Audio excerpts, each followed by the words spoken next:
64 ವರ್ಷದ ಇಂಡಿಯಾದ richest CM ಅಂತಂದ್ರೆ ಡಿ ಕೆ ಶಿವಕುಮಾರ್ ಅವರು. ಭಾರತದ ಕಾಂಗ್ರೆಸ್ ಪಕ್ಷದಿಂದ ಜೂನ್ 3ನೇ ತಾರೀಕು ಕರ್ನಾಟಕದ 18ನೇ ಸಿಎಂ ಆಗಿ ಪ್ರಮಾಣ ವಚನ ಸ್ವೀಕರಿಸ್ತಾರೆ.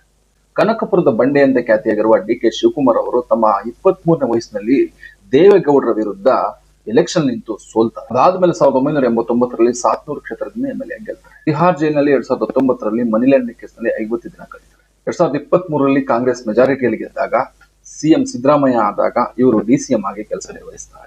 3 ವರ್ಷಗಳ ಕಾಲ ಆಡಳಿತ ಮಾಡಿದಂತಹ ಸಿಎಂ ಸಿದ್ದರಾಮಯ್ಯರವರು ರಾಜೀನಾಮೆ ನೀಡಿ ಇನ್ನುಳಿದ 2 ವರ್ಷಗಳನ್ನ ಡಿ ಕೆ ಶಿವಕುಮಾರ್ ಅವರು ಸಿಎಂ ಆಗಲಿ ಅಂತ ಹೇಳಿ ಕಾಂಗ್ರೆಸ್ ಪಕ್ಷ ನಿರ್ಧಾರ. ನೂತನ ಸಚಿವ ಸಂಪುಟದಲ್ಲಿ ಪರಮೇಶ್ವರ್ ಅವರು ಡಿಸಿಎಂ ಆಗಿದ್ದಾರೆ.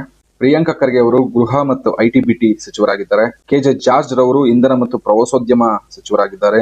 ಎಂಬಿ ಪಾಟೀಲ್ ಬೃಹತ್ ಮತ್ತು ಮಧ್ಯಮ ಕೈಗಾರಿಕೆ. ಸತೀಶ್ ಜಾರಕಿಹೊಳಿ ಅವರು ಲೋಕೋಪಯೋಗಿ ಇಲಾಖೆ.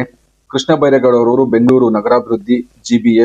ರಾಮಲಿಂಗ ರೆಡ್ಡಿ ಜಲಸಂಪನ್ಮೂಲ ಇಲಾಖೆ. ಕಳೆದ ಬಾರಿ ಸಾರಿಗೆ ಸಚಿವರಾಗಿದ್ರು. ಬಟ್ ಅವರೇನೋ ಸ್ವಲ್ಪ ಮನಸ್ತಾಪ ಮಾಡಿಕೊಂಡು ರಾಜೀನಾಮೆ ಸಹ ನೀಡಿದ್ದಾರೆ. ಅವರ ಸಚಿವ ಸ್ಥಾನಕ್ಕೆ ನಾನು ಎಂಎಲ್ಎ ಆಗಿ ಇರ್ತೀನಿ ಅಂತ ಹೇಳಿ ಏನೋ ಮನಸ್ತಾಪದಲ್ಲಿದ್ದಾರೆ. ಕೆಎಚ್ ಮುನಿಯಪ್ಪ ಆಹಾರ ಮತ್ತು ನಾಗರಿಕ ಸರಬರಾಜು. ಕೆಎಚ್ ಮುನಿಯಪ್ಪ ಅವರು ಸಹ ಅಸಮಾಧಾನ ವ್ಯಕ್ತಪಡಿಸಿ ಅವರು ಸಚಿವ ಸ್ಥಾನಕ್ಕೆ ರಾಜೀನಾಮೆ ನೀಡಿದ್ದಾರೆ ಅಂತ ಸುದ್ದಿ ಇದೆ. ಬೈರತಿ ಸುರೇಶ್ ಸಾರಿಗೆ ಸಚಿವರು.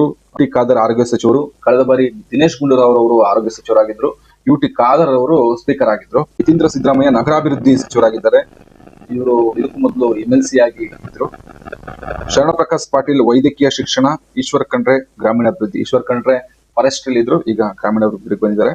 ಹೀಗಾಗಿ ಡಿ ಕೆ ಶಿವಕುಮಾರ್ ಅವರು ರಾಜ್ಯದ ಅಭಿವೃದ್ಧಿಗೆ ಒಂದು ಹೊಸ ರೂಪ, ಒಂದು ಹೊಸ ವೇಗವನ್ನ ಕೊಟ್ಟು ಆಡಳಿತವನ್ನು ನಡೆಸ್ತಾ ಇದ್ದಾರೆ. ಒಳ್ಳೇದಾಗ್ಲಿ. ನಮ್ಗೆ ಯಾವ ಪಕ್ಷ ಬಂದ್ರು ಒಂದು ಒಳ್ಳೆ ಆಡಳಿತ ನೀಡಬೇಕು ಅನ್ನೋದೇ ನಮ್ಮೆಲ್ಲರ ಆಶಯ.